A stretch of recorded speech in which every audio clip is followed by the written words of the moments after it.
নবী সাল্লাল্লাহু আলাইহি ওয়াসাল্লাম বলেন, উতিতু ইলমাল আউয়ালিন ওয়াল আখিরিন। হে আমার সাহাবারা, হে দুনিয়াবাসী, আমি দুনিয়ার কোনো কলেজ ভার্সিটিতে পড়ালেখা করি নাই। নবী সাল্লাল্লাহু আলাইহি ওয়াসাল্লাম জাগতিক কোনো শিক্ষা গ্রহণ করেন নাই। নবীজি জীবনে কোনো ওস্তাদের কাছে একটা অক্ষরও পড়েন নাই, দুনিয়ার ওস্তাদের কাছে। নবী সাল্লাল্লাহু আলাইহি ওয়াসাল্লাম জীবনে কলেজ ভার্সিটি মাদ্রাসা এগুলো পড়েন নাই। কিন্তু তারপরও নবী সাল্লাল্লাহু আলাইহি ওয়াসাল্লাম বলেন, উতিতু ইলমাল আউয়ালিন ওয়াল আখিরিন। আমি যদিও জাগতিকভাবে মানুষের কাছে খাতা কলমে যদিও পড়ালেখা করি নাই, কিন্তু কুদরতিভাবে আল্লাহ তাআলা একেবারে আদম আলাইহিস সালাম থেকে নিয়ে কিয়ামত পর্যন্ত যে মানুষটা আসবে, এতগুলা মানুষের ভিতরে যত ইলম কালাম থাকতে পারে সবগুলা প্যাকেট কইরা আল্লাহ তাআলা কুদরতিভাবে আমার অন্তরের ভিতরে সেট করে দিয়েছে। ইলমাল আউয়ালিন ওয়াল আখিরিন, একেবারে আদম আলাইহিস সালাম থেকে নিয়ে পৃথিবীর শেষ পর্যন্ত যে মানুষ আসবে, সব মানুষের ইলম কালাম জ্ঞান গরিমা বুদ্ধি বুদ্ধিমত্তা যা কিছু আছে সব প্যাকেট করলে যা হবে, এক নবীকে সম্পূর্ণ পরিমাণ প্যাকেট করে কুদরতিভাবে তার কলবের ভিতরে আল্লাহ তাআলা সেট করে দিয়েছে। সেই জন্য নবী উম্মি ছিলেন। উম্মি মানে যিনি বাহ্যিক লেখাপড়া করেন না, কিন্তু না অশিক্ষিত না, তিনি পৃথিবীর শ্রেষ্ঠ শিক্ষিত এবং শ্রেষ্ঠ শিক্ষক। নবী সাল্লাল্লাহু আলাইহি ওয়াসাল্লাম বলছেন, বুইস্তু মুআল্লিমা, আমি তোমাদের উস্তাদ হিসেবে দুনিয়াতে আবির্ভূত হয়েছি। তার মতো শ্রেষ্ঠ শিক্ষক দুনিয়ার আর একজনও নাই, তিনি পৃথিবীর শ্রেষ্ঠতম শিক্ষক। যে মায়া দেখতে গেছে, মায়া একটু নাকের ভিতরে কথা কয় আর কি। নানি দাদি যারা মুরব্বী তারা শিখাই দিছে, কথা কম কইস, দেখবার আসবে কিন্তু আছে, যা ফয়সালা হওয়া আজকেই হবে। সুতরাং কথা যদি বেশি কষ্ট তাহলে তো বুঝা যাবে যে নাহের ভিতর নিয়ে কথা কয়। ওটার কি জানি কয় না, হা সোভা বুঝা যাবে। নানি দাদি শিখাই দিছে, ঠিক আছে, কথা কম কমানো। আজকে যদি কোনো মতে সারা যায়, এটা পড়াই দেওয়া বললে তার ঝামেলা নেই, পরে কবে একটু ঝামেলা ওটা রাহা যাবে। ঠিক আছে, এখন মাইয়া দেখতে আসছে, দেখার পরে এখন পাশ থেকে নিজেই বলে দিতেছে দাদি বা নানি, আমার নাতি কথা কম কয়, তবে অনেক যোগ্যতা আছে। কি কি যোগ্যতা? আমার নানি ভাত রান্ধা, আমার নাতি ভাত রান্ধা পারে, তরকারি রান্ধা পারে, মাছ রান্ধা পারে, এই রান্ধা পারে, সেই রান্ধা পারে, ঘরের কাম কাজ সব রান্ধা করা পারে, ঝামেলা নাই কোনো। একটু পরে নাতি কইতেছে, নানি আমি তো খাটটাও রাঁধতে পারি। কি রাঁধতে পারে? এটা কয় নাই না নাতি নানিতে, এইটুকু আবার নাহাই কইছে খাটটাও রাঁধতে পারি। এই কথা যখন তারা সম করছে, কি বাবার নাহাই কথা কইলো কেটা পাশে বলে, পরে নানি ধমকাইতেছে, তোরে কইলাম কথা কম কবার, কথা কানে যায় না তো, এই কথাটুক না কইলে হইতো না, পারতি বাড়ি যায় রান্তি। তাহলে এই কথাটুক না করলে তার জানতো না যে নাতি নাহা, এইটুক কথাই ধরা খেয়ে গেছে। এই কথাটুক না বললে ঝামেলাও। কথা বলার উদ্দেশ্য হলো, মানুষ যখন কথা বেশি বলে তার ভিতরে ভুল বেশি হয়, কথা কম ভুল কম। সেই জন্য কথা কম বইলে আমলে কাজে বেশি মনোযোগ দেওয়া উচিত। কথা বলেন ঠিক কিনা? ওয়াজ সারা রাত হইল, 12টা 1টা 2টা ওয়াজ দিয়া মোনাজাত দিয়ে কান দাইয়া সই ফেলাইল বক্তা, তারপর আবার খিচুড়ি খাইতে আবার আর 1 ঘন্টা, বাইরে হুরুজ তুল তবারক তো সারা যাবে না, খাওয়াই লাগবে। খাইয়া দাইয়া বাড়িতে যে ঘুমাইছে, উঠছে সকাল 9টার সময়, 9টায় উঠে গেছে। মানে ওয়াজের সাথে সাথে রিয়াকশন, দেরি হয় না। নাসিরুদ্দিন যুক্তিবাদী সব কয়, এলাকায় যখন গান হয়, গানের অ্যাকশন 1 সপ্তাহ 2 সপ্তাহ 1 মাস চলতে থাকে, কিন্তু ওয়াজের অ্যাকশন তো দূরের কথা, উল্টা রিয়াকশন শুরু হয় ফজরের দেয়। গান যখন হয় পুরো 1 মাস পর্যন্ত যুবকের কানে কানে মুহে মুহে খালি এই গানই শোনা যায়। অমুকে কি গান কইল একটু কয়, অমুকের আর একটু গান একটু কয়, তা বোঝে যে ওই দিন শিল্পী আইছিল, এই গানটা গাইছে। 1 মাস পর্যন্ত চলে।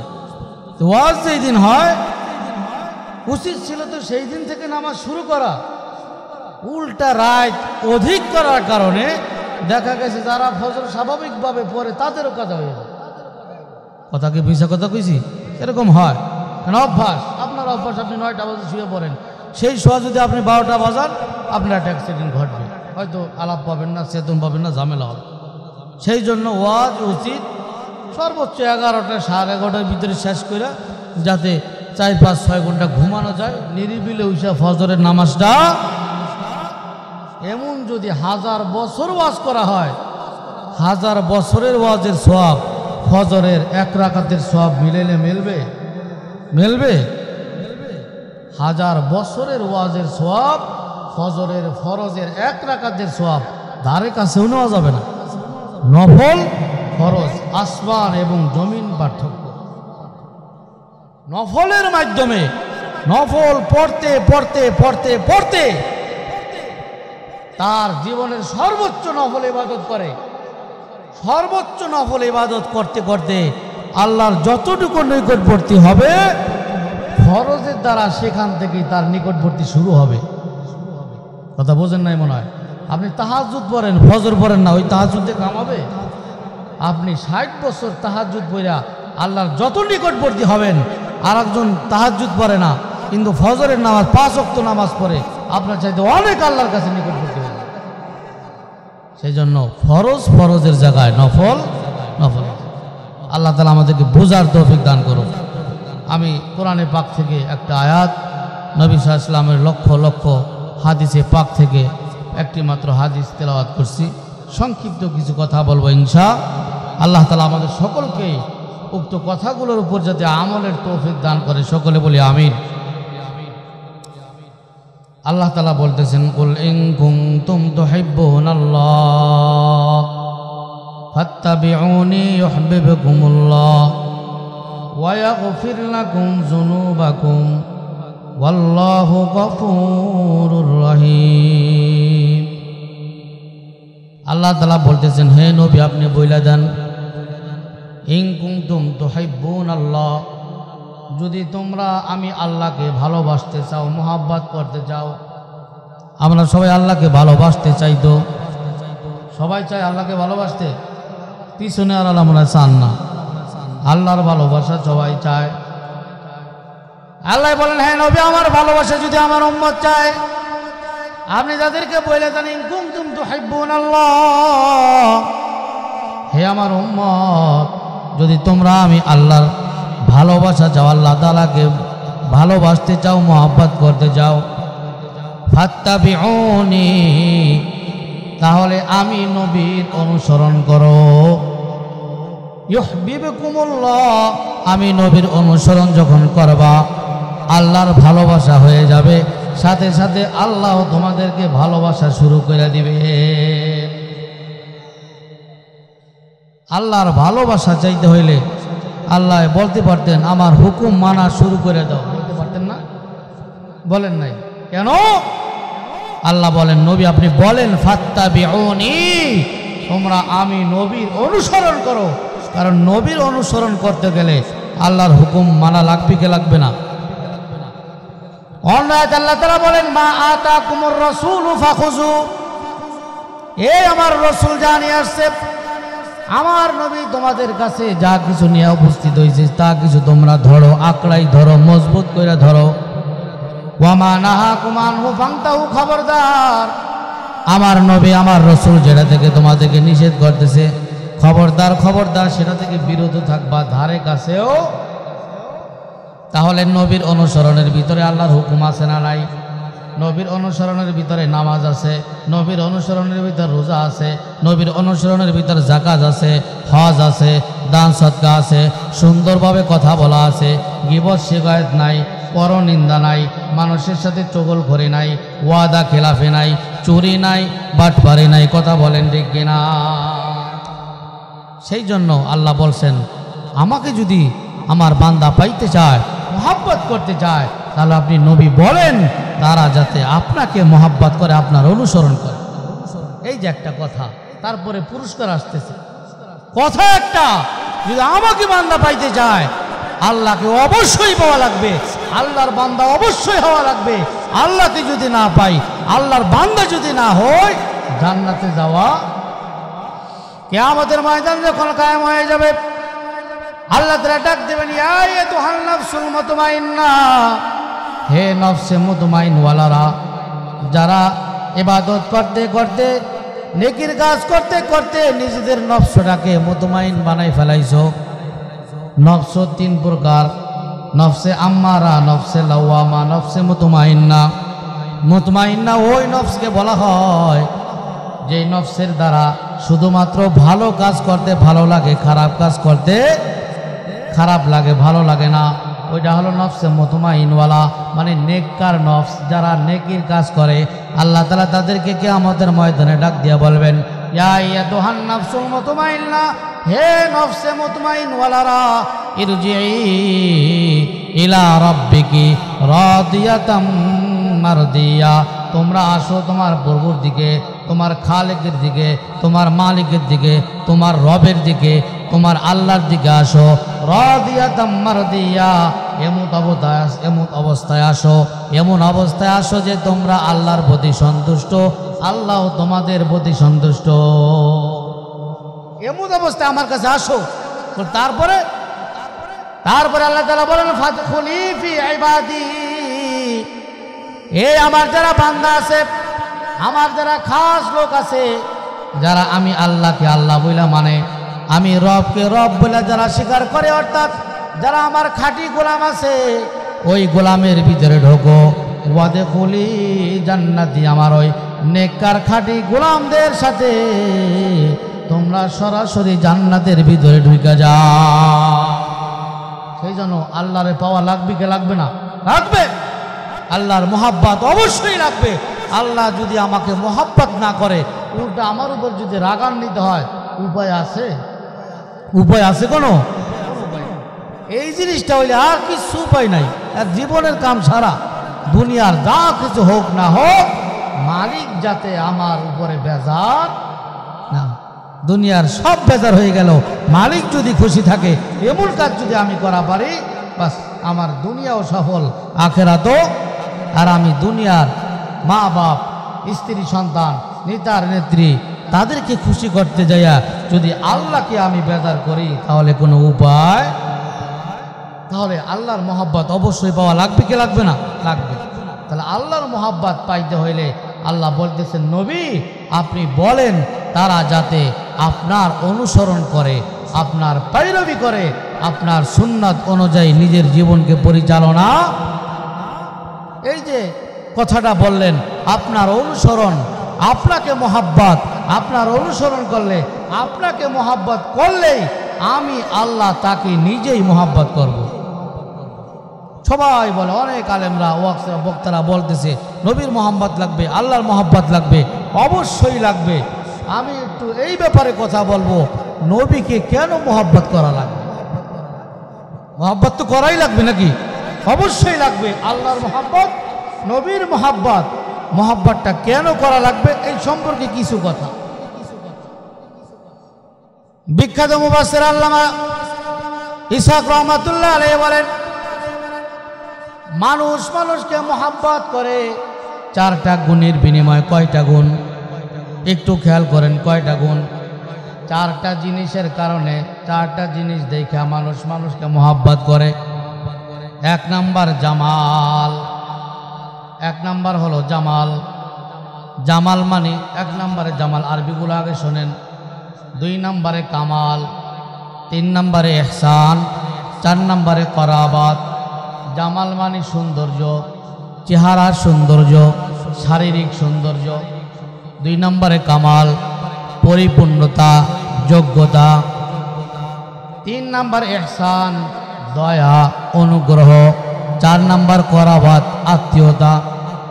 যে যাকে দুনিয়ার মোহাব্বত করে, ঘুরে ফিরে দেখবেন এই চারটার কোনো একটার ভিতরে পড়ে যাবে। কথা বলেন ঠিক কিনা? দেখেন আপনি যে কাউকে মোহাব্বত করেন, আপনি এখনই সাথে সাথে কল্পনা করেন, দেখেন এই চারটার কোনো একটার ভিতরে পড়বে। হয়তো তার চেহারা, সৌন্দর্য, সেটা থেকে আপনি মুগ্ধ হয়েছেন, তাকে মোহাব্বত করেন। দুই নম্বরে, অথবা তার এমন কোনো যোগ্যতা আছে যেই যোগ্যতা অন্য মানুষের ভিতরে নাই, সেই জন্য আপনি তাকে মহব্বত করেন। অথবা তার কোন অনুগ্রহ আপনার উপরে আছে, সেই জন্য আপনি মহব্বত করেন। অথবা আপনার কিছু নাই, তিনটার একটাও নাই, চেহারাও ভালো না, আপনার উপর অনুগ্রহও নাই, তার যোগ্যতাও নাই, কিন্তু আত্মীয়তার সম্পর্ক আছে না নাই? এই চারটার যে কোনো একটার কারণে মানুষ মানুষকে কি করে বলেন না, কি করে? মহব্বত করে, ভালোবাসে। আর এই চারটাই যদি কারো ভিতরে পাওয়া যায়, তাহলে মহব্বত লাগবে না? অবশ্যই লাগবে। এই চার গুণের একটা গুণ যদি মানুষ পায়, তাহলে মানুষ আর একজনকে মহব্বত করে। অথচ নবী সাল্লাল্লাহু আলাইহি ওয়াসাল্লামের ভিতরে এই চার গুণ পরিপূর্ণভাবে বিদ্যমান বিধায় নবীকে মহব্বত করা লাগবে। কথা বলেন ঠিক না? এখন একটু সামান্য ব্যাখ্যা করি কোনটা কি আছে।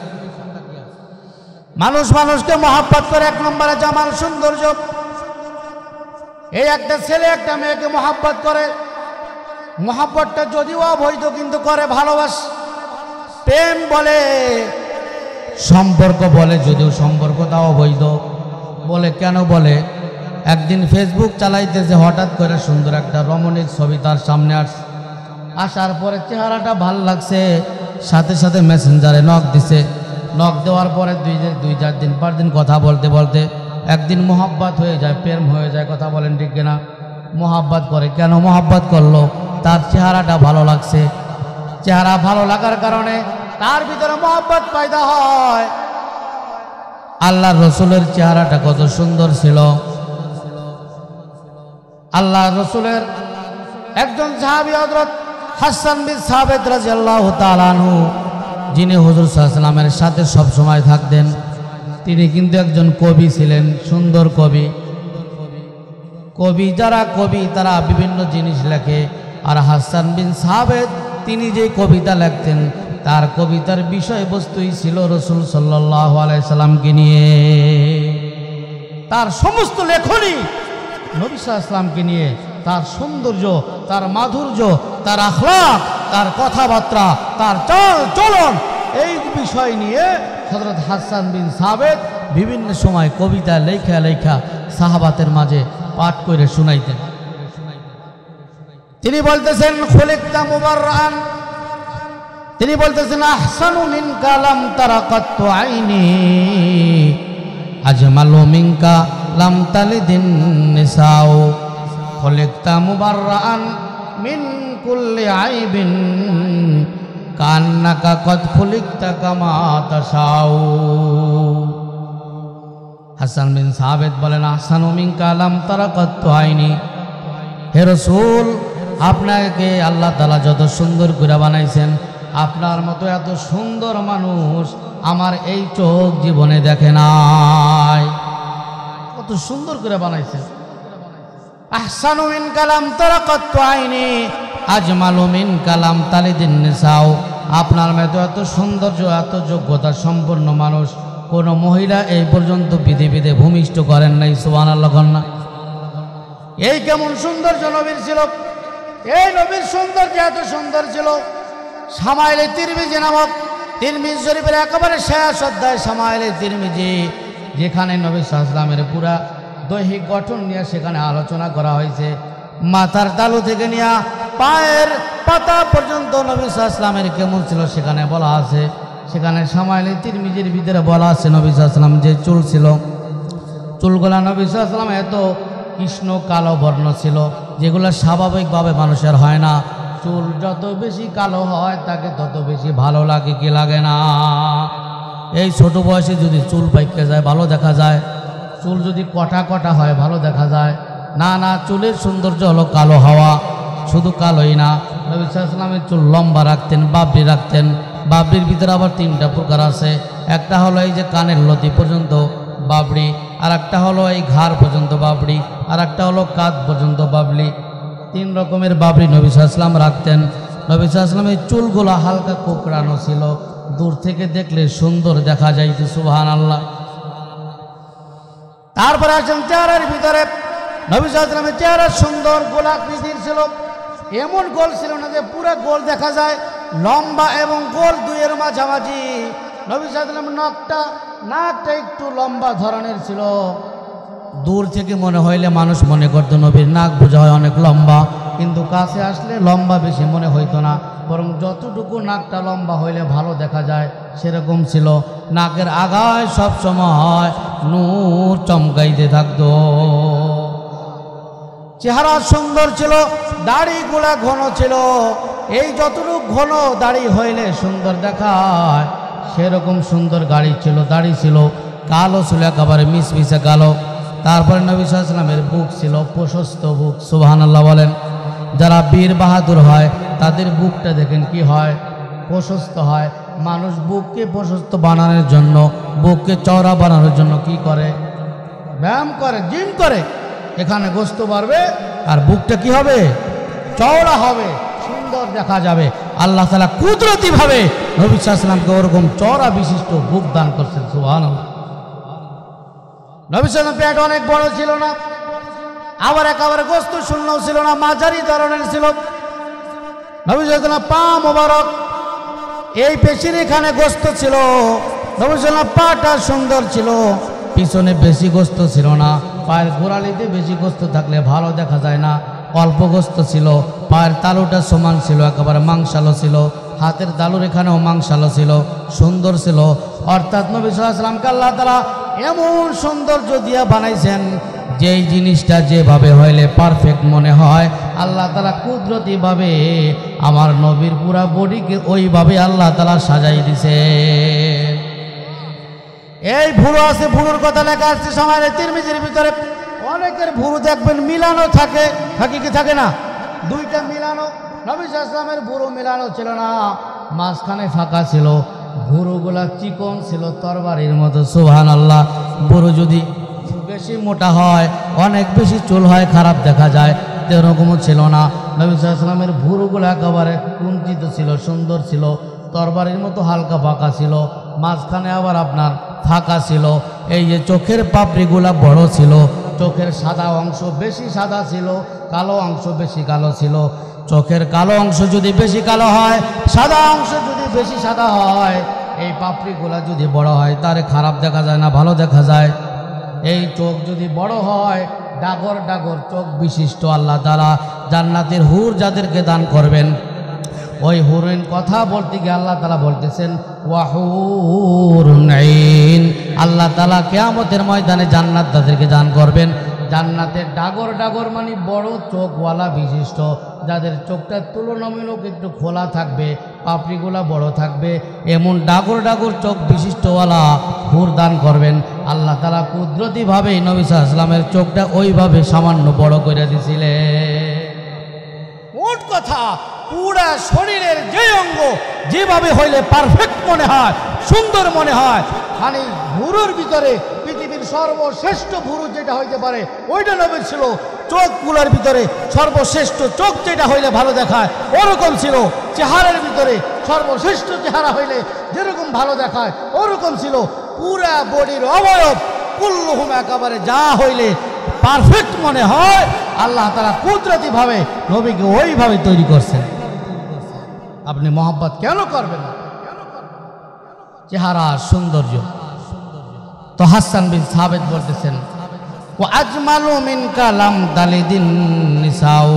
হে নবী, আপনাকে আল্লাহ তাআলা এত সুন্দর করে সৃষ্টি করেছেন, এত সুন্দর কোনো ছেলে সন্তান, কোনো রমণী এই পর্যন্ত ভূমিষ্ঠ করে নাই। খুলিকতা মুবাররান মিন কুল্লি আইবিন কান্নাকা কদ খুলিকতা কামা তাশাউ। আল্লাহর সাহাবী হযরত হাসান বিন সাবিত বলেন, খুলিকতা মুবাররান মিন কুল্লি আইবিন। আল্লাহ তাআলা আপনাকে সমস্ত দোষ ত্রুটি থেকে মুক্ত করে আল্লাহ তাআলা আপনাকে সৃষ্টি করেছেন। কান্নাকা কদ খুলিকতা কামা তাশাউ, কেমন যেন আপনি যেইভাবে চান, যত সুন্দর চান, আল্লাহ তাআলা আপনাকে কুদরতিভাবে আপনার বডিটা পৃথিবীর শ্রেষ্ঠতম সুন্দর একটা বডি রূপে আল্লাহ তাআলা আপনাকে সৃষ্টি করেছে। তাহলে পৃথিবীর সর্বশ্রেষ্ঠ বডি বিল্ডার অথবা সর্বশ্রেষ্ঠ আকৃতির অধিকারী, সর্বশ্রেষ্ঠ শারীরিক গঠনের অধিকারী যিনি ছিলেন, তিনি হলেন মুহাম্মাদুর রাসূলুল্লাহ সাল্লাল্লাহু আলাইহি ওয়াসাল্লাম। শুধু তাই না, হযরত আয়েশা রাদিয়াল্লাহু তাআলা আনহা বলেন, কি বলেন? হযরত আয়েশা বলেন, হে সাহাবিয়ারা, মহিলা সাহাবীদেরকে উদ্দেশ্য করে বলতে থাকেন, হে আমার মহিলা সাহাবীরা, ইউসুফ আলাইহিস সালামকে দেখে বিভিন্ন রমণীরা তারা হাত কেটে ফেলাইছিল। ঘটনা আপনারা জানেন, জুলাইখা ইউসুফ আলাইহিস সালামের প্রেমে আসক্ত হয়ে গেছিলেন। আসক্ত হওয়ার পরে এলাকার যত নারী আছে তারা জুলাইখা নিয়ে বিভিন্ন সমালোচনা করা শুরু করছে। বলে, কি ব্যাপার, একটা বাদশার স্ত্রী, সে একটা গোলামের কিভাবে মোহে পড়ে গেল, প্রেমে পড়ে গেল? কারণ আজিজে মিশর যিনি ছিলেন তিনি ইউসুফ আলাইহিস সালামকে গোলাম হিসাবে ক্রয় করছিলেন। কি হিসাবে? গোলাম হিসাবে কেনা বেচা হইতো তখন। ভাইরা বিক্রি করে দিছে ইউসুফ আলাইহিস সালামকে। আজিজে মিশর তিনি ক্রয় করে নিয়ে গেলেন। তার সৌন্দর্য হাদিসে পাকের ভিতরে আছে, আল্লাহ তাআলা যত সুন্দর মানুষ সৃষ্টি করছেন তার ভিতরে সুন্দর আকৃতি দিয়ে হযরত ইউসুফ আলাইহিস সালামকে সৃষ্টি করছেন। নবীদের ভিতরে সুন্দর আকৃতি আল্লাহ তাআলা ইউসুফ আলাইহিস সালামকে দিয়েছিলেন। সেই জন্য তার চেহারা যেহেতু সুন্দর ছিল, জুলাইখা তার প্রেমে আসক্ত হয়ে গেল, তাকে মহব্বত শুরু করল। এলাকার নারীরা, মহিলারা যখন তার বিরুদ্ধে সমালোচনা শুরু করছে, কি ব্যাপার, একটা গোলামের প্রেমে কিভাবে পড়লো আজিজে মিশরের স্ত্রী, এই কথা যখন বলতে শুরু করছে, তখন সে তাদেরকে দেখানোর জন্য একটা আয়োজন করলো। আয়োজন করার পরে সেখানে অনেক মহিলাদেরকে বসাইছে। আল্লাহ তাআলা আয়াতের ভিতরে বলতেছেন, ফালাম্মা সামিআত বিমাকরিহিন্না আরসালাত ইলাইহিন্না ওয়া আ'তাদাত লাহুন্না মুত্তাকাআন ওয়া আতাত কুল্লা ওয়াহিদাতিন মিনহুন্না সিকিনা ওয়া ক্বালাত ইখরুজ আলাইহিন ফালাম্মা রাআইনাহু আকবারনাহু ওয়া কাত্তানা আইদিয়াহুন্না ওয়া কুলনা হাশা লিল্লাহি মা হাযা বাশারা ইন হাযা ইল্লা মালাকুন কারীম। আল্লাহ তাআলা বলতেছেন, যখন আজিজে মিশর ওই বাদশার স্ত্রী জুলাইখা যখন তাদের ষড়যন্ত্র সম্পর্কে, তাদের এই আলোচনা সমালোচনা সম্পর্কে জানতে পারল, আরসালাত ইলাইহিন্না, এই একটা মহিলাকে তাদের কাছে পাঠাইয়া বলছে, তোমাদের সকলকে আজিজে মিশরের স্ত্রী দাওয়াত দিছে, আসো। বলে, কি কারণে দাওয়াত দিছে? বলে, আজিজে মিশর যাকে দেখে পাগল হয়েছে, যার চেহারা সৌন্দর্য দেখে পাগল হয়েছে, আজকে সেই ইউসুফকে তোমাদেরকে দেখাবে, আসো, তোমাদের সকলের দাওয়াত রইল। সকলকে দাওয়াত দিয়েছে। ওয়া আতাদাত লাহুন্না মুত্তাকা, তাদের সকলের জন্য এইভাবে তাকিয়ার ব্যবস্থা করছে, চেয়ার বসার ব্যবস্থা করছে, গদির ব্যবস্থা করছে। ওয়া আতাত কুল্লা ওয়াহিদাতিন মিনহুন্না সিকিনা, তাদের প্রত্যেকের হাতে একটা করে চাকু দিয়েছে। কি দিয়েছে? একটা করে চাকু, সাথে সাথে একটা করে ফল দিয়েছে। ফল দেওয়ার পরে আজিজে মিশরের স্ত্রী সে বলছে, আমি যখন তোমাদেরকে বলবো ফল কাটো, তখনই তোমরা ফল কাটবা, আর যখন আমি ইউসুফ আলাইহিস সালামকে বাইর হতে বলবো, তখন তোমরা ইউসুফকে বের করবা। এমন অবস্থায় ঘটনা যা হওয়ার ঘটবে। আজিজে মিশরের স্ত্রী সকলের হাতে একটা করে চাকু দিলেন, তখন সকলের হাতে একটা করে ফল দিলেন কাটার জন্য। আজিজে মিশরের স্ত্রী বলতেছেন, তোমরা ফল কাটা শুরু করো। ইতিমধ্যে তিনি ইউসুফ আলাইহিস সালাম নিয়ে বের হইলেন। মাঝখান দিয়ে সুন্দর একটা রাস্তা, সেখান দিয়ে যখন হযরত ইউসুফ আলাইহিস সালামকে নিয়ে সুন্দর করে বের হইতে লাগলেন, ওয়া ক্বালাত ইখরুজ আলাইহিন্না ফালাম্মা রাআইনাহু, এই যখনই মহিলারা ইউসুফ আলাইহিস সালামকে দেখলেন, আকবারনাহু, তারা আশ্চর্য হয়ে গেলেন, হতভম্ব হয়ে গেলেন। ওয়া কাত্তানা আইদিয়াহুন্না, ওই যে ফল কাটা শুরু করছিল, ইউসুফ আলাইহিস সালামের চেহারা সৌন্দর্যের মোহে পড়া মহিলারা এমনভাবে হতভম্ব হয়েছে, ফল কাটতে কাটতে তাদের হাতগুলা কাইটা ফেলাইছে। কিন্তু ইউসুফ আলাইহিস সালামের চেহারার সৌন্দর্যের কারণে তারা এর কিছুই তারা টের পায় না। ওয়াকাত্তানা আইদিয়াহুন্না, তারা বলতেছে, ওয়াকুলনা হাশা লিল্লাহি মা হাযা বাশারা, এটা তো মানুষ না, এত সুন্দর মানুষ হয়, এত সুন্দর মানুষ তো জীবনে দেখি নাই। বলে, কি ইন হাযা ইল্লা মালাকুন কারীম, এটা নিশ্চয়ই কোনো দামি ফেরেশতা হবে, তাহলে এত সুন্দর আকৃতির মানুষ পৃথিবীতে হয় না। এটা তারা কি হয়ে বলছে? আশ্চর্য হইয়া, হতভম্ব হইয়া বলছে। তারা হাত কেটে ফেলছে। এই যে হাত কাটার ঘটনা, এই সূরা ইউসুফের ঘটনা, দীর্ঘ আলোচনা সূরা ইউসুফ। এই যে হাত কাটার ঘটনা, হযরত আয়েশা বলেন, হে মহিলা সাহাবীরা, ইউসুফকে দেখা জুলাইখার যে সকল মহিলারা ছিল এলাকার বাসীর, তারা হাত কেটে ফেলছে। আমার মুহাম্মদ সাল্লাল্লাহু আলাইহি সাল্লামকে যদি মহিলারা দেখতো, তারা হাত তো বহু দূরের কথা, নিজেদের কলিজা কাইটে ফেলাইতো, তাও তারা টের পাইতো। এত সুন্দর নূরান্বিত কইরা নবী সাল্লাল্লাহু আলাইহি সাল্লামকে আল্লাহ তাআলা সৃষ্টি করেছে। এটা হলো তার শারীরিক সৌন্দর্য, জামাল। এই সৌন্দর্যের কারণে মানুষ মানুষকে কি করে? মহব্বত করে, ভালোবাসে। চেহারার সৌন্দর্য, মানুষ বিবাহ করতে গেলে প্রথমে কি দেখে? চেহারাটা ভালো নেই, দেখে না? আর কি চোখ না হোক, বউ কিন্তু 100তে 100 হওয়া লাগবে। নামাজ পড়ুক চাই না পড়ুক, ধর্ম মানুক চাই না মানুক, মা বাবার খেদমত করুক চাই না করুক, ভকালা দেখে বিয়ে করবা। ঠিকই করছে, আর কিছু টাকাই নাই, দেখছে চেহারাটা একেবারে ফাইন। এই পর্যন্ত এত সুন্দর চেহারা কোনো নারী দেয় নাই, খালি চেহারা দেখেই নিয়ে আইছে। আসা 3 মাস পরে মায়ের সাথে এমন ফাইট লাগছে, এখন আর বনেই না মায়ের হাতে। আছে না নাই? সেই জন্য শুধু চেহারা দেখে বিয়ে করা যাবে? অবশ্যই করবেন চেহারা দেখে, হবে তার চরিত্র এবং মাধুর্যতা তত সুন্দর হবে। সুবহানাল্লাহ। সেই জন্য নবী সাল্লাল্লাহু আলাইহি ওয়াসাল্লাম বলেছেন, খবরদার বিয়ে যখন করবা, মানুষ 4টা জিনিস দেখে বিয়ে করে। তুনকিহুল মারআতু লিআরবা'i খিসাল, লিমালিহা ওয়া লিহাসাবিহা ওয়া লিজামালিহা ওয়া লিদীনিহা ফাজফার বিজাতিদ্দিন। নবী বলেন, হে আমার সাহাবা, হে আমার উম্মত, মানুষ মানুষকে বিবাহ করে 4টা জিনিস দেখা। লিজামালিহা, তার সৌন্দর্য, ওয়া লিহাসাবিহা, তার বংশমর্যাদা, ওয়া লিদীনিহা, তার দিন ধর্ম, এইগুলো দেখে বিবাহ করে। নবী শেষে বলেন, সাহাবা ফাজফার বিজাতিদ্দিন, অন্য কিছু থাকুক চাই না থাকুক, খবরদার একটা দিনদার মাইয়া ঘরে আইন। যদি চেহারাটা হালকা খারাপও হয়, অত বেশি ঢকালা না হয়, কিন্তু দিনদার পরিপূর্ণ, ওই দিকে ছাড় দিয়া ওই দিনদার আইনো, মা বাবার সাথে মিল্লা জুল্লা খাইতে। কত সুন্দর উপদেশ নবী সাল্লাল্লাহু আলাইহি ওয়াসাল্লাম দিয়ে গেছেন। সেই জন্য শুধু সাদা হইলে হবে না কদুর মতো, সাথে সাথে কি লাগবে? তার চরিত্র, মাধুর্য, এগুলো সুন্দর লাগবে, যাতে করে ময় মুরব্বীর সাথে সুন্দর করে ব্যবহার করতে পারে। শ্বশুর শাশুড়ি মনে না কইরা মা বাপ যদি মনে করতে পারে, তাহলে একত্রে সুন্দরভাবে সংসার করা সম্ভব। কথা বলেন ঠিক কিনা? তো সেই জন্য আল্লাহ রাসূলের সৌন্দর্য এত সুন্দর ছিল। এটা হলো নবী সাল্লাল্লাহু আলাইহি ওয়াসাল্লামের জামাল, সৌন্দর্যতা। সুন্দরের কারণে মানুষ মানুষকে মহব্বত করে। নবী সাল্লাল্লাহু আলাইহি ওয়াসাল্লামের সৌন্দর্য ছিল শ্রেষ্ঠতম সৌন্দর্য। এটা হলো 1 নম্বরের বিষয়। 2 নম্বর, ওয়ালি কামালিহা, নবী সাল্লাল্লাহু আলাইহি ওয়াসাল্লামের পরিপূর্ণতা এবং যোগ্যতা কেমন ছিল? নবী সাল্লাল্লাহু আলাইহি ওয়াসাল্লামের যোগ্যতা আপনি কোন দিক দিয়ে দেবেন? যোগ্য, এমন কোন সাইড ছিল না যেই দিকে নবী সাল্লাল্লাহু আলাইহি ওয়াসাল্লাম যোগ্য ছিলেন না। শুধু যোগ্য না, পরিপূর্ণ যোগ্য ছিলেন। নবী সাল্লাল্লাহু আলাইহি ওয়াসাল্লামকে এই পরিমাণ ইলম, এই পরিমাণ হেলেম, এই পরিমাণ ধৈর্য, এই পরিমাণ সহনশীলতা দেওয়া হয়েছিল, পৃথিবীর অন্য কাউকে এই পরিমাণ ইলম দেওয়া হয় না। নবী সাল্লাল্লাহু আলাইহি ওয়াসাল্লাম বলেন, উতিতু ইলমাল আউয়ালিনা ওয়াল আখিরিন। হে আমার সাহাবারা, হে দুনিয়াবাসী, আমি দুনিয়ার কোনো কলেজ ভার্সিটিতে পড়ালেখা করি নাই।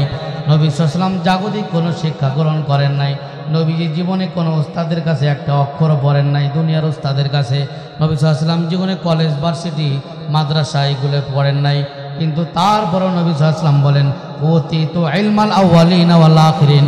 আমি যদিও জাগতিকভাবে মানুষের কাছে খাতা কলমে যদিও পড়ালেখা করি নাই, কিন্তু কুদরতিভাবে আল্লাহ তাআলা একেবারে আদম আলাইহিস সালাম থেকে নিয়ে কিয়ামত পর্যন্ত যে মানুষটা আসবে, এতগুলা মানুষের ভিতরে যত ইলম কালাম থাকতে পারে, সবগুলা প্যাকেট কইরা আল্লাহ তাআলা কুদরতিভাবে আমার অন্তরের ভিতরে সেট করে দিয়েছে। ইলমাল আউয়ালিনা ওয়াল আখিরিন, একেবারে আদম আলাইহিস সালাম থেকে নিয়ে পৃথিবীর শেষ পর্যন্ত যে মানুষ আসবে, সব মানুষের ইলম কালাম, জ্ঞান, গরিমা, বুদ্ধিমত্তা যা কিছু আছে, সব প্যাকেট করলে যা হবে, এক নবীকে সম্পূর্ণ পরিমাণ প্যাকেট করে কুদরতিভাবে তার কলবের ভিতরে আল্লাহ তাআলা সেট করে দিয়েছে। সেই জন্য নবী উম্মি ছিলেন। উম্মি মানে যিনি বাহ্যিক লেখাপড়া করেন না, কিন্তু না অশিক্ষিত না, তিনি পৃথিবীর শ্রেষ্ঠ শিক্ষিত এবং শ্রেষ্ঠ শিক্ষক। নবী সাল্লাল্লাহু আলাইহি ওয়াসাল্লাম বলছেন, বুইস্তু মুআল্লিমা, আমি তোমাদের উস্তাদ হিসেবে দুনিয়াতে আবির্ভূত হয়েছি। তার মতো শ্রেষ্ঠ শিক্ষক দুনিয়ার আর একজনও নাই, তিনি পৃথিবীর শ্রেষ্ঠতম শিক্ষক। এই শুধু তাই না, আপনি নবীর যেই সাইডে দেখবেন তার যোগ্যতার কোনো অপূর্ণতা দেখবেন না। নবী সাল্লাল্লাহু আলাইহি ওয়াসাল্লাম যখন শিশুকাল ছিলেন, আপনারা ঘটনা জানেন, যখন নবী সাল্লাল্লাহু আলাইহি ওয়াসাল্লাম শিশুকালে ছিলেন, মক্কার স্বাভাবিক নিয়ম ছিল শিশু বয়সে মানুষ দুধ পান করানোর জন্য আরবের বিভিন্ন গ্রামে গঞ্জে বিভিন্ন জায়গায় নিয়ে যাওয়া হইতো। কারণ শহরের ভিতরে বিভিন্ন ধরনের মানুষ বসবাস করে, বিভিন্ন এলাকার মানুষ বসবাস করে। আপনাদের কুমারখালী দেখা যাবে হয়তো দুই একটা জেলার মানুষ দুই একজন থাকতে পারে, অন্য জেলার মানুষকে এখানে বসবাস করে। কিন্তু ঢাকার ভিতরে যাবেন, দেখবেন চিটাগাংয়ের মানুষ আছে, বরিশালের মানুষ আছে, নোয়াখালীর মানুষ আছে, ওদিকে লক্ষ্মীপুরের মানুষ আছে, গাইবান্ধার মানুষ আছে, ফেনীর মানুষ আছে, মেহেরপুরের মানুষ আছে। বাংলাদেশের যতগুলা জেলা আছে, যতগুলা থানা আছে, প্রত্যেক থানার মানুষ ঢাকা গেলে পাওয়া যাবে কি যাবে না? এখানে ওইটা শহর, শহরের ভিতরে সব জেলার মানুষ থাকে, সব এলাকার মানুষ থাকে। নবী সাল্লাল্লাহু আলাইহি ওয়াসাল্লাম মক্কা নগরীতে শহরে জন্মগ্রহণ করছিলেন। সেখানে বিভিন্ন অঞ্চলের, আরবের বিভিন্ন অঞ্চলের লোক সেখানে থাকে। মানুষ যদি বেশি থাকে তাহলে মানুষের ভাষাও ভিন্ন ভিন্ন রকমের হয়। কথা বলেন ঠিক কিনা? আপনি ঢাকা শহরে যাবেন, পুরান ঢাকার ভাষাও শুনতে পাবেন। ঢাকা শহরে যাবেন, বরিশালের ভাষাও শুনতে পাবেন। ঢাকায় যাবেন, নোয়াখালীর ভাষাও শুনতে পাবেন। ঢাকা গেলে চট্টগ্রামের বাংলা ভাষাও আপনি শুনতে পারবেন। আবার ঢাকা গেলে ফরিদপুরের ভাষাও শুনতে পারবেন। ফরিদপুরের ভাষা শুনলে আপনি সুন্দর কথাগুলা বুঝবেন। নোয়াখালীর ভাষা যদি শোনেন তাহলে 30% বুঝবেন, 70% বুঝবেন না।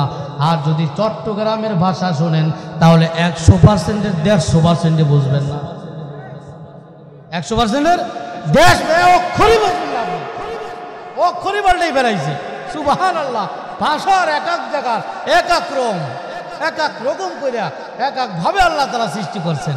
এক বাংলা ভাষা, বাংলাই কিন্তু কয় তারা, ফার্সি উর্দু কিছু কয় না। কিন্তু চট্টগ্রামেরও বাংলা, ফরিদপুরেরও বাংলা, বাংলায় আর কোনো মিল। সুবহানাল্লাহ। সেই জন্য আরব দেশে গেলে যখন এই আলেম ওলামা যায়, আলেম ওলামা গেলে আরব দেশের আরবি বোঝে না, বুঝতে পারে না। কেন? এটা হলো চট্টগ্রামের আরবি। কথা বোঝেন নাই? কারণ সেখানে আরবি তো আঞ্চলিক আরবি, গ্রামের আরবি। এখন আমরা যখন আলেম ওলামারা যাই সেখানে আবার শুদ্ধ ভাষায় কথা বলি, তারা বুঝতে কষ্ট হয়। এটা হলো ফাসাহাত বালাগাত, কিতাবের ভাষা, আরবি লুগাতের ভাষা। আলেম ওলামারা যারা শিখি এগুলো পরে পরিপূর্ণ বোঝে না। কেন? কারণ পরিপূর্ণ শুদ্ধ ভাষা তারা আবার বুঝতে চায় না। নোয়াখালীর আরবি অথবা চট্টগ্রামের আরবি তারা বুঝবে। বুঝাইলাম আর কি, বোঝানো যাবে। এক এক রকমের ভাষা, সব ভাষার সংমিশ্রণ কোথায় ঘটে? রাজধানীতে ঘটে, শহরে ঘটে। মক্কা নগরে একটা শহর ছিল, সেখানে সব রকমের মানুষ আসতো, বিভিন্ন ধরনের ভাষা, বিভিন্ন ধরনের ভাষার মানুষ সেখানে থাকে। সেই জন্য আরবের মক্কা নগরীতে যারা জন্মগ্রহণ করে তাদের স্বাভাবিক একটা রেওয়াজ ছিল, যখনই বাচ্চা জন্মগ্রহণ করে সাথে সাথে দুধ পান করানোর জন্য বিভিন্ন অঞ্চলে গ্রামে পাঠানো হয়। যে গ্রামের ভাষা যত সুন্দর হয়, ছোট্ট সময় যেখান থেকে ভাষা শিখে মরা পর্যন্ত বাচ্চা ওই ভাষায় কথা বলে। কথা বলেন ঠিক কিনা? সেই জন্য নবী সাল্লাল্লাহু আলাইহি ওয়াসাল্লামকে দুধ পান করার জন্য মা হালিমাতুস সাদিয়া রাদিয়াল্লাহু তাআলা আনহার কাছে পাঠিয়ে দিলেন। বিভিন্ন বড় ঘটনা আছে, অত বড় ঘটনা বলা উদ্দেশ্য না। তার কাছে গেলেন, যাওয়ার পরে দুধ পান করতেছিলেন। মাত্র 2-2.5 বছর বয়স, ছোট বয়স, অল্প বয়স।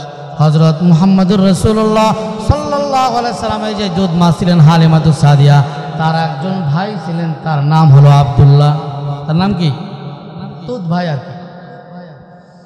আব্দুল্লাহ প্রতিদিন বকরি চড়ানোর জন্য যায়, নবীজি মার কাছে দুধ পান করে। দুধ মা হালিমাতুস সাদিয়া কয়েকদিন খেয়াল করলেন, বললেন, মা, আমার দুধ ভাই আব্দুল্লাহ প্রতিদিন কোথায় যেন যায়, সকাল হইলে বের হয়ে যায়, আর সন্ধ্যা পর্যন্ত আমি তারে দেখি না। সন্ধ্যার সময় আবার ঘরে ফিরে। আমার দুধ ভাই কোথায় যায়, সারাদিন কোথায় থাকে? মা হালিমাতুস সাদিয়া বললেন, হে মুহাম্মদ, তোমার যে দুধ ভাই আছে, আমরা বড় গরিব মানুষ, আমাদের এই বকরি চড়াই, মানুষের বকরি চড়াই আমাদেরকে জীবন জীবিকা নির্বাহ করতে হয়।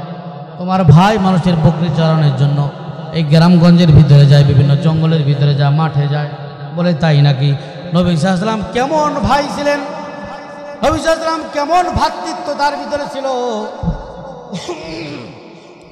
মাত্র 2 থেকে 2.5 বছর বয়স দুধ পান করার জন্য গেছেন। সেখানে তার জন্য কাজ করা ফরজ না, ওয়াজিব না, কিছুই না, জরুরি না, কারণ দুধ পান করানোর বিনিময়ে তাকে টাকা দেওয়া হবে। কিন্তু নবী সাল্লাল্লাহু আলাইহি ওয়াসাল্লামের ভিতরে ভ্রাতৃত্ববোধ জায়গা উঠল। আমার ভাই, আমার দুধ ভাই, ছোট ভাই, সারাদিন মানুষের বকরি চড়ায় কষ্ট হয়, আমি আরামে বৈশা বৈশা আমার মায়ের দুধ খাই, এটা আমার ভালো লাগে না। নবী সাল্লাল্লাহু আলাইহি ওয়াসাল্লাম বলছেন, মা আগামীকাল থেকে আমি আমার দুধ ভাই আব্দুল্লাহর সাথে বকরি চড়ানোর জন্য যাব। মা হালিমা সাদিয়া বলতেছেন, কেন তুমি তার সাথে কেন যাবা? মুহাম্মদুর রাসূলুল্লাহ সাল্লাল্লাহু আলাইহি ওয়াসাল্লাম মাত্র 2 থেকে 2.5 বছর বয়স, তিনি বলতেছেন, আমার ভাই কষ্ট করে, আমি এখানে বৈশা বৈশা আরামে খাই, এইটা আমার সহ্য হয় না। আগামীকাল থেকে আমি আমার ভাই আব্দুল্লাহর সাথে বকরি চড়ানোর জন্য আমাকে পাঠাবেন। তখন থেকে তিনি তার ভ্রাতৃত্ববোধ রক্ষা করার জন্য, তার ভাইয়ের সঙ্গ দেওয়ার জন্য নবী সাল্লাল্লাহু আলাইহি ওয়াসাল্লাম ছোট বয়সে তার সাথে বকরি চড়ানোর জন্য বের হয়ে যায়। শ্রেষ্ঠতম ভাই যদি পাইতে চান, শিশু বয়সে নবী সাল্লাল্লাহু আলাইহি ওয়াসাল্লামের দিকে তাকান, তার চাইতে শ্রেষ্ঠ ভাই দুনিয়াতে আর কেহ। আর একটু বয়স যখন হয় 20 বছর, 40, মাত্র 20-25 বছর বয়স যখন হয়, সমাজের ভিতরে বিভিন্ন অন্যায় অপকর্ম আছে না নাই? এই বিভিন্ন ধরনের অন্যায় অপকর্ম মুরব্বীদের কষ্ট দেয়, বিভিন্ন ধরনের গান বাজনা, অশ্লীল বেহায়াপনা, যাত্রাপালা, এই সেই, এক এক সময় এক এক ফিতনা আছে না নাই? এই আছে, বিভিন্ন ধরনের অনৈতিক কাজকলাপ হয়।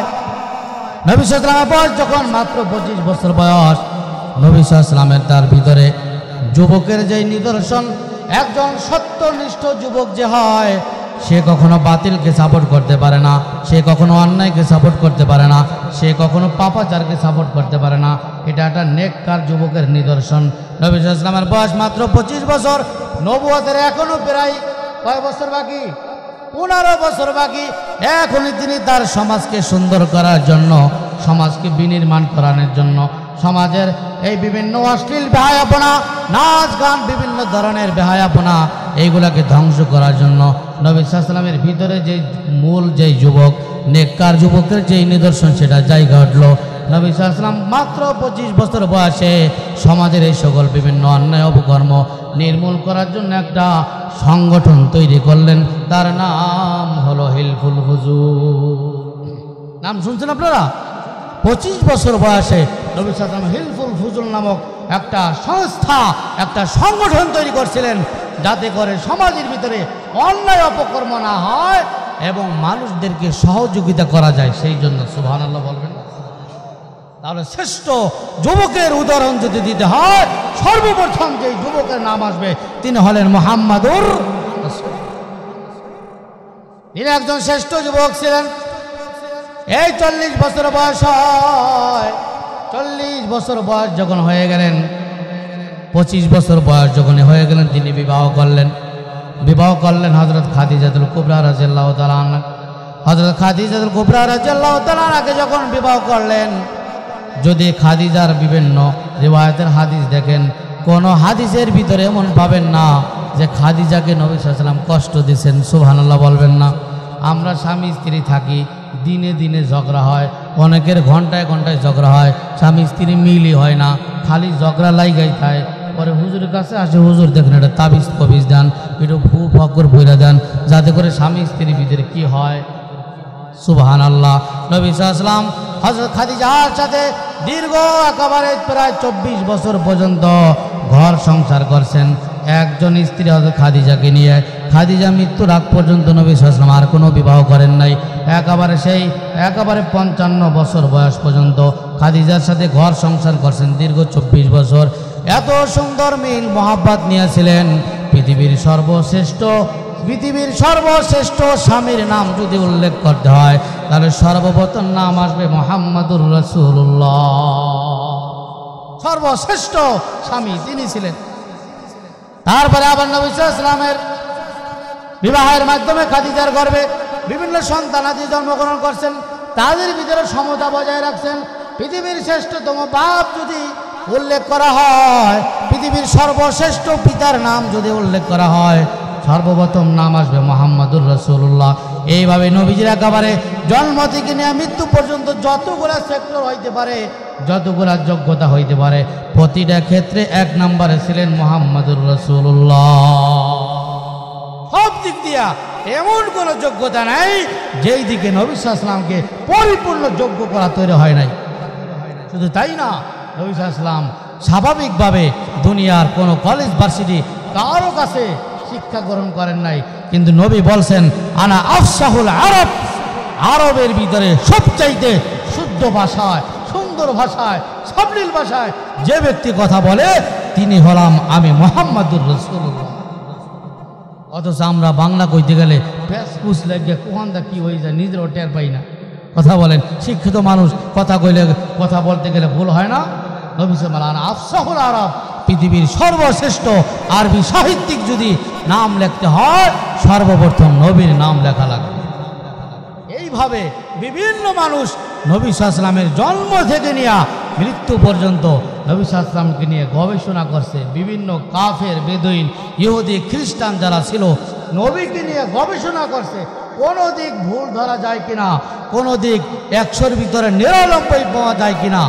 নবী সাল্লাল্লাহু আলাইহি ওয়াসাল্লামের জীবনী হাজার মানুষ লেখছে, সিরাতের হাজার হাজার কিতাব আছে, সিরাতে ইবনে হিশাম আছে, আরও সিরাতে ইবনে ইসহাক আছে, হাজার হাজার কিতাব সিরাতের উপর লেখা হয়েছে।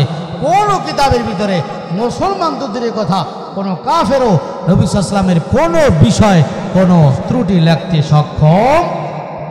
সর্বশেষ কিছুদিন পূর্বে, কয়েক বছর পূর্বে মাইকেল এইচ হার্ট নামক একজন খ্রিস্টান, সে নবী সাল্লাল্লাহু আলাইহি ওয়াসাল্লামের জীবনী লেখছে। নবী সাল্লাল্লাহু আলাইহি ওয়াসাল্লামের জীবনী পুরা পৃথিবীর 100 মানুষের জীবনী, দ্য 100 নামক ইংরেজিতে একটা কিতাব আছে, বাংলায় 100 মনীষীর জীবনী নামক একটা কিতাব আছে।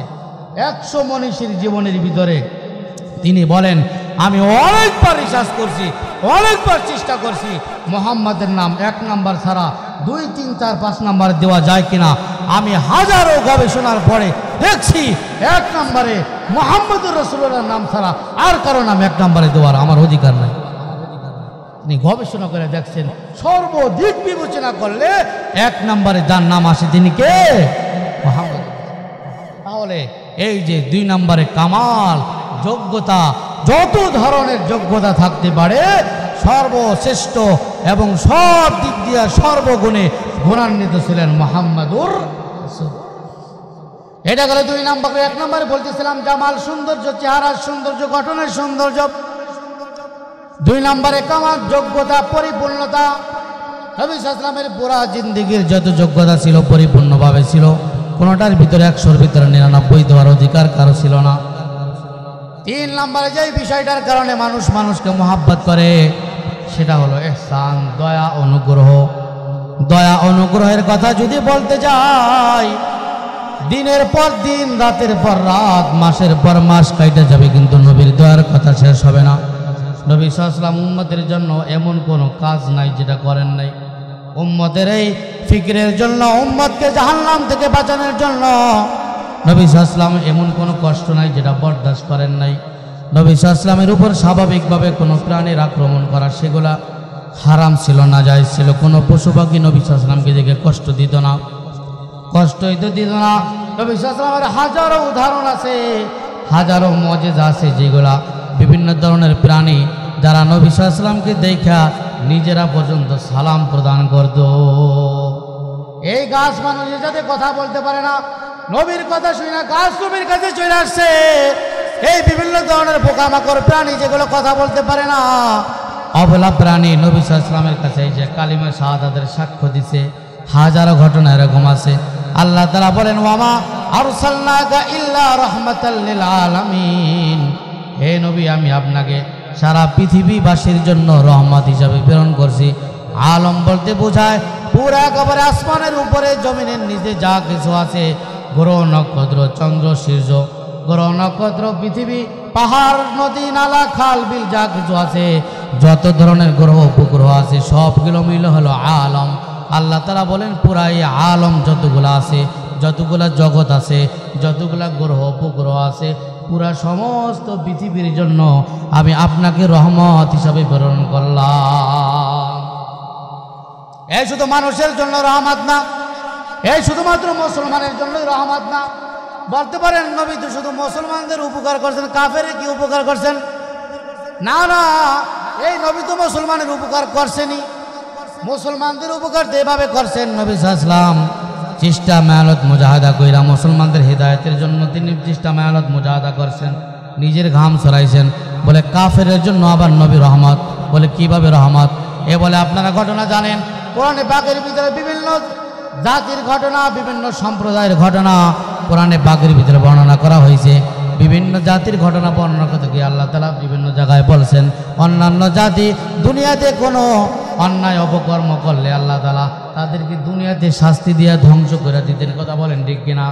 এই লূত আলাইহিস সালামের জমানায় তাদেরকে নগদে ধ্বংস করে দিয়েছেন। তারা সমকামী ছিল।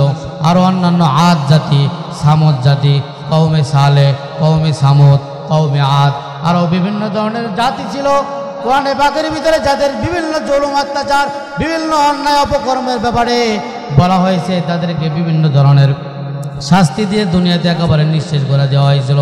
পৃথিবীর শ্রেষ্ঠতম জালেম ছিল ফেরাউন। তার জুলুমের কারণে আল্লাহ তাআলা তাকে নীল দরিয়ায় ডুবাই মারছে। কথা বলেন ঠিক কিনা? এই দুনিয়াতে ফায়সালা হয়ে গেছে। হযরত সালেহ আলাইহিস সালামের যুগে তার যে উম্মত ছিল, তারা আল্লাহর পক্ষ থেকে একটা উটনি দেওয়া হয়েছিল মুজিজা স্বরূপ, সেটাকে মাইরে ফেলাইছেন। আল্লাহ তাআলা তাদেরকে দুনিয়াতে মাইরে ফেলাইছে, ধ্বংস করে দিয়েছে। আরও বিভিন্ন কওমে সামুদ, কওমে আদ যারা ছিল, সাখখারাহা আলাইহিম সাবআ লায়াল ওয়া সামানিয়াতা আইয়ামিন হুসুমান ফাতারাল কওমা ফিহা সারআ কান্নাহুম আজাযু নাকলিন খাওয়িয়া। সেখানে আল্লাহ তাআলা আজ জাতির কথা বলতেছেন। আজ জাতির উপরে আল্লাহ তাআলা এমন ঝড় হাওয়া, এমন ঘূর্ণিঝড় আল্লাহ তাআলা পাঠাইছেন, লাগাতার 7 দিন 8 রাত পর্যন্ত ঘূর্ণিঝড় হইয়া একেবারে সমস্ত জাতিকে একেবারে ধ্বংস করে ফেলাইছে। একটা মানুষও বাঁচা ছিল না। এইভাবে বিভিন্ন ধরনের জাতি, বিভিন্ন গরজ, বিভিন্ন ধরনের জাতি উপজাতি যারা ছিল, বিভিন্ন ধর্মের যারা ছিল, ইতিপূর্বে নবীর সাথে বেয়াদবি করার কারণে, বিভিন্ন অন্যায় অপকর্ম করার কারণে দুনিয়াতে ধ্বংস করে দিয়েছেন। নবী সাল্লাল্লাহু আলাইহি ওয়াসাল্লাম আসার পরে দোয়া করছেন, আল্লাহ আমার উম্মত বিভিন্ন অন্যায় অপকর্ম করতে পারে, আল্লাহ আমার উম্মতকে আপনি একসাথে ধ্বংস করে দিয়েন না, মাইরে ফেলায়েন না, তাহলে আমার উম্মত কিন্তু আর সুযোগ পাবে না নেক আমল করার। আল্লাহ তাআলা এই দোয়াটা কবুল কইরা উম্মতে মুহাম্মাদিকে দুনিয়াতে কোনো পাপের শাস্তি সরাসরি দেয় না। কোনো পাপের শাস্তি দুনিয়াতে সরাসরি, কিছু কিছু দেয় যেগুলা না দিলেই নয়, কিছু কিছু দেখায় এগুলা। কিন্তু আগের যুগে যেমনইভাবে বিভিন্ন অন্যায় অপকর্ম, জুলুম অত্যাচারের কারণে পুরা জাতি ধইরা, পুরা গোষ্ঠী ধইরা যেভাবে ধ্বংস করে দিচ্ছেন, ইতিপূর্বে কোনো জাতিকে আল্লাহ তাআলা যত জাতিকে ধ্বংস করছেন, উম্মতে মুহাম্মাদির হাজারো অন্যায় অপকর্ম আছে, বিভিন্ন এলাকা নিয়ে বিভিন্ন অন্যায় অপকর্ম হয়, কিন্তু আল্লাহ তাআলা এই পর্যন্ত কোনো জায়গায় শুনছেন অমুক গ্রাম ধইরা আল্লাহ উল্টে ফেলাই দিয়েছে? শুনছেন জীবনে? বিভিন্ন ধরনের ঝড়ো হাওয়া হয়, 200 মানুষ মরে, 2-4 জন মানুষ মরে, বিভিন্ন ধরনের বালা মুসিবত হয়, এগুলো আল্লাহর দিকে ফেরানোর জন্য।